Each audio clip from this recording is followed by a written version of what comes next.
ब्याज के पिछले वीडियोज में हमने साधारण ब्याज निकालना सीखा, फिर साधारण ब्याज और चक्रवृद्धि ब्याज के बीच के अंतर को समझा।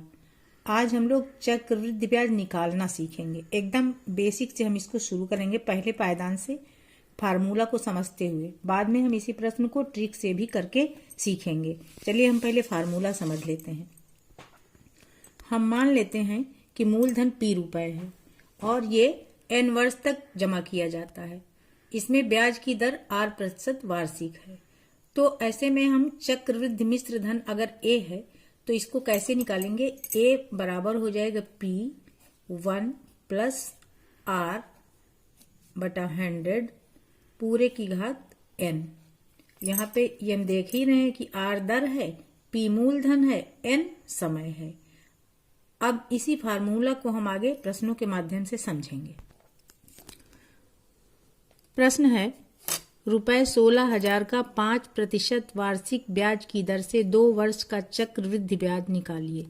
तो इस प्रश्न में हमको दिया है P है रुपए 16,000 और R दिया है 5% वार्षिक,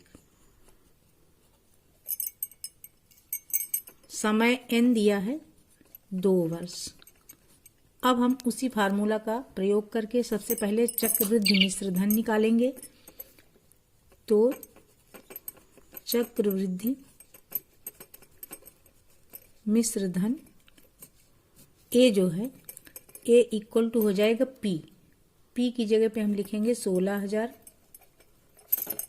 1 प्लस R की जगह पे 5/100 और इसकी पावर हो जाएगी 2। अब इसको हम सिंप्लीफाई करेंगे। 16,000 अपनी जगह पे आ गया। अब इसको हम 5/100 है, जैसे इसको हम सरल कर सकते हैं। 5 एकम 5, 5 दूनी 10, 1/20 हो गया। और 1/20 में जब हम 1 जोड़ेंगे तो 20/20 हो जाएगा। 1/20 तो ये हो जाएगा 21/20। तो 21/20 की घात 2 और इसको हम सिंप्लीफाई करेंगे। 16,000 अब 21/20 2 बार है तो 21/20 गुणा 21/20। अब ये 2 जीरो नीचे के, ऊपर के 2 जीरो से कट जाएंगे। 2 दूनी 4 होता है ना, नीचे के 4 अब ऊपर 4 से काट देंगे। 4 चौक 16 आ गया 40। अब 21 गुणा 21 जब हम करते हैं तो 21 गुणा 21 का गुणनफल होता है 441। अब इसको हम 40 से गुणा कर लेंगे तो ये हमारा हो जाएगा, जीरो तो बढ़ ही जाएगा। 4 एकम 4, 4 चौक 16 के 6, हासिल आया 1, 4 चौक 16 1 17, 17,640। अब हमारा मूलधन था रुपए 16,000। तो ब्याज हम निकालेंगे। ब्याज कैसे निकालेंगे? मिश्र धन से मूलधन को घटा के। ये मिश्र धन हमको मिला है तो इसी से हम घटा देंगे। 17,640 से 16,000 हम घटा देंगे तो हमारा ब्याज आ जाएगा 1,640 रुपए। अब इसी क्वेश्चन को हम एकदम ट्रिक से करके सिंपल सा अभी सीखेंगे। अगर हम इस क्वेश्चन को ट्रिक से करेंगे तो 16,000 का 5% वार्षिक जब हम ब्याज निकालेंगे तो इसका 5/100 हो जाएगा। अब इसके 2 जीरो, इसके 2 जीरो से कट गए। 16 पंचे 80, ये आ गया 800। अब 800 रुपए जो है ये पहले साल का ब्याज हो गया। दूसरे साल में क्या होगा? 16,000 पे तो 800 ब्याज मिलेगा ही। ये हो गया पहले साल का ब्याज रुपए 800। अब ये दूसरे साल का 800 रुपए तो ये मिलेगा ही।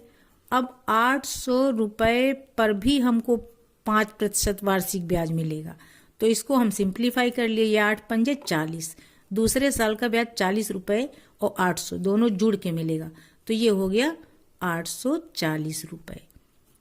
हम दोनों साल के ब्याज फर्स्ट ईयर और सेकेंड ईयर यानी 800 और 840 को जब जोड़ देंगे तो ये हमारा आ जाएगा दोनों साल का ब्याज 1,640 रुपए। यही हमारा फार्मूला से भी आया था। तो इस तरह से हम देख रहे हैं कि दोनों आंसर हमारे सेम है और इसकी हम थोड़ा प्रैक्टिस कर लेंगे तो ये हमारा बिना फार्मूला के ही फटाक से निकल आएगा। एक क्वेश्चन हम और देखते हैं ताकि हमको अच्छे से समझ आ जाए। तनु ने एक वित्तीय कंपनी में रुपए 2000 लगाए। यदि कंपनी 10% वार्षिक चक्रवृद्धि ब्याज देती हो तो 3 वर्ष बाद उसे कुल कितने रुपए मिले। तो इसमें हमको दिया है पी है रुपए 2000 और आर है 10% वार्षिक, एन है 3 वर्ष, समय एन समय है। अब वही हम फार्मूला लगाएंगे, चक्रवृद्धि मिश्र धन ए हमारा क्या होगा पी का मतलब 2000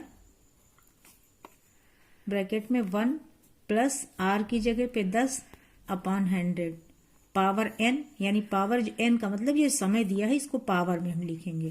अब इसी को हम सिंप्लीफाई करेंगे, ये 2000 अपनी जगह पे, अब इसका 0 कट हो जाएगा, एक में 1/10 जुड़ेगा तो 10/10 और प्लस 1/10 तो 11/10 हो जाएगा, 11/10 की पावर 3। अब हम इसको 3 बार लिखेंगे 11/10 को, 2000 11/10 11/10 11/10, ये तीनों जीरो ऊपर के, ये तीनों जीरो नीचे के कट गए। अब हम इसको अगर गुणा करें तो 11 हम 121 होता है, बचा 2 और 11 तो 11 दूनी 22 होता है। अब हम इधर गुणा कर सकते हैं, 121 गुणा 22 तो 2 से किया, 2 1 कम 2, 2 दूनी 4, 2 1 कम 2, फिर यही आएगा 2 4 2। अब इसको हम जोड़ लेंगे, 2 6 6 2, तो हमारा चक्रवृद्धि मिश्र धन आ गया रुपए 2662। यही हमको 3 वर्ष बाद मिलेगा। अगर हम इसी क्वेश्चन को ट्रिक से करें तो 2000 रुपए का 10% वार्षिक ब्याज 1 साल बाद हमको मिलेगा रुपए 200, और 2 साल बाद ये 200 रुपए तो हमको मिलेगा ही। और अब हमको ये जो 200 रुपए है ना, इस पे भी 10% ब्याज लगेगा क्योंकि चक्रवृद्धि ब्याज है, तो इसका 10% जब हम निकाल रहे हैं तो ये आ गया 20 रुपए। तो दूसरे साल में हमारा ब्याज कितना हो गया 220 रुपए। अब तीसरे साल पर जब हम आएंगे तो 200 प्लस 220 यानी 420 रुपए तो ये मिलेगा ही। और क्या मिलेगा, 420 के अलावा इस पर जितना ब्याज बनेगा यानी 420 का 10%, 10/100, तो ये एक जीरो इसके जीरो से चला गया। अब ये वाला जीरो इससे चला गया तो बचा 42 रुपए।